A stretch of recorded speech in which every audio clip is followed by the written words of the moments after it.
আসসালামু আলাইকুম ভিউয়ার্স। আশা করি আপনারা সবাই ভালো আছেন। আমি Mohammad Saidul Islam, assistant manager, BCL গ্রুপে কর্মরত আছি। বিসিএল গ্রুপের আমি ওয়াটার পাম্পটা নিয়ে কাজ করি।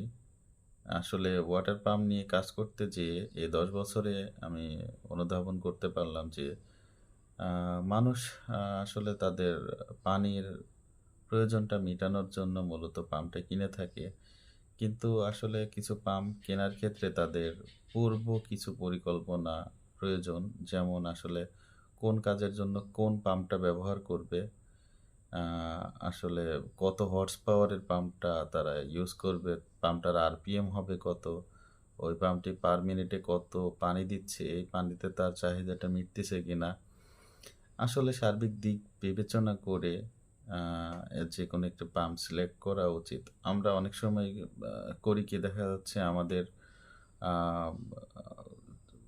দোতলায় বা একতলার উপরে পানি উঠাইতে গেলে ১ হর্স পাওয়ার পাম্প দিয়ে যেখানে হয়ে যায়, সেক্ষেত্রে আমরা ২ হর্স বা ৩ হর্সের পাম্প নিয়ে চলে আসি। সেক্ষেত্রে আমাদের বিদ্যুৎ খরচটা অনেক বেড়ে যায়।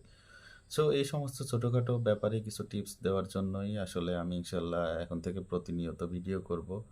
আপনাদের এই ভিডিও দেখে যদি কোনো উপকার হয় বা উপকৃত হন, আশা করি আপনারা আমার চ্যানেলটি সাবস্ক্রাইব করবেন এবং আ বরিশাল বিভাগে ওয়াটার পাম্পের জন্য যেকোনো ওয়াটার পাম্পের জন্য আপনারা আমার সাথে যোগাযোগ করতে পারবেন। আর আশা করি আপনারা আমাকে সাপোর্ট করবেন। আর আপনাদের সাপোর্টই আমার পরবর্তী ভিডিও আসলে বানানোর স্পৃহাটা আরও বাড়িয়ে দিবে। আজকে এ পর্যন্তই। এটা আমার ১ম ভিডিও ছিল। আশা করি ভুল ত্রুটি আপনারা ক্ষমাসুন্দর দৃষ্টিতে দেখবেন। আ সবাইকে আবারও সালাম জানিয়ে আমি আমার ভিডিওটি শেষ করতেছি। আসসালামু আলাইকুম।